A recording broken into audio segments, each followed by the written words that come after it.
আসসালামু আলাইকুম। আপনারা সবাই কেমন আছেন?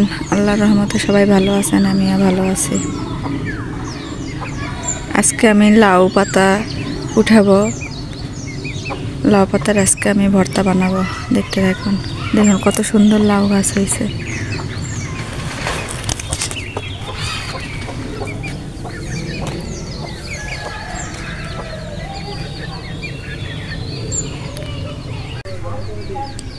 এখন আমি লাউ শাক কেটে নিব।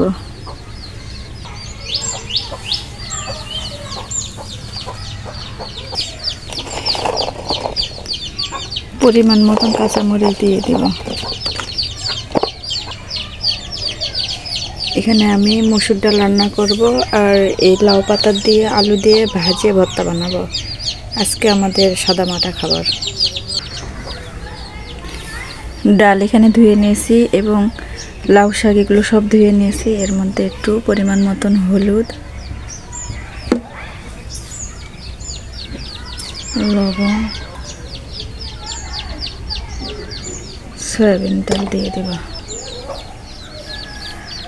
সামান্য করে পানি একটু দিয়ে দেব। এখন জাল ধরে দেব, ঢাকনাটা দিয়ে দিলাম।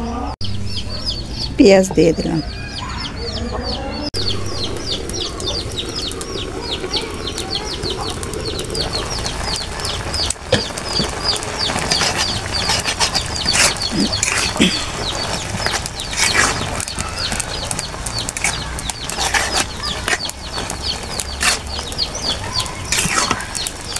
এই পানি দিয়ে লাউ শাকটুকু রান্না করে একদম শুকনো করে নিয়ে আমি ভর্তা বানাবো। ভর্তাটা খেতে বেশ দারুণ লাগে।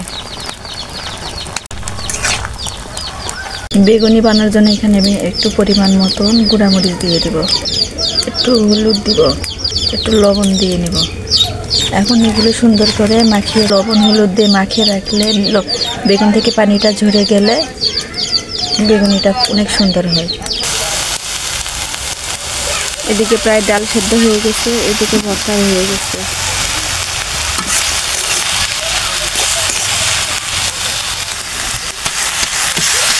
ভর্তাগুলো এইভাবে আমি করে নেব। এই ভর্তাটা অনেকক্ষণ পর্যন্ত খাওয়া যায়। পাটায় বাটলে ওই ভর্তাটা 2-1 ঘন্টা পরে যায়, ভর্তাটা খেতে একটু ভালো লাগে না, যার কারণে আমি এইভাবে ভর্তা করি। দেখুন ভর্তাটা কেমন হয়েছে। অন্য পাত্রে এখন নামিয়ে নেব।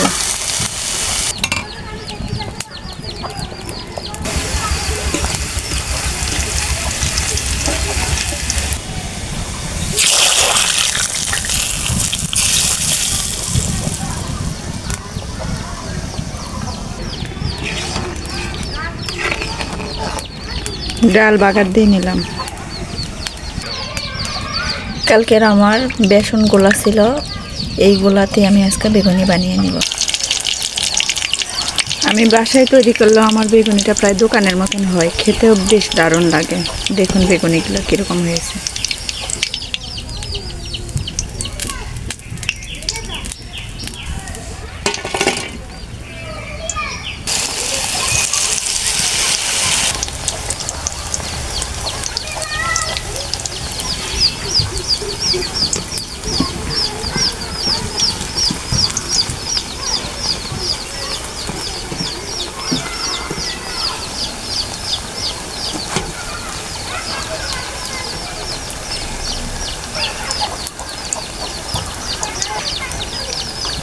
কত সুন্দর হয়েছে বেগুনিগুলো।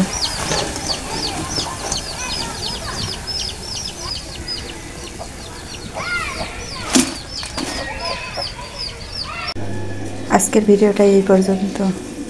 সবাইকে আসসালামু আলাইকুম, আল্লাহ হাফেজ।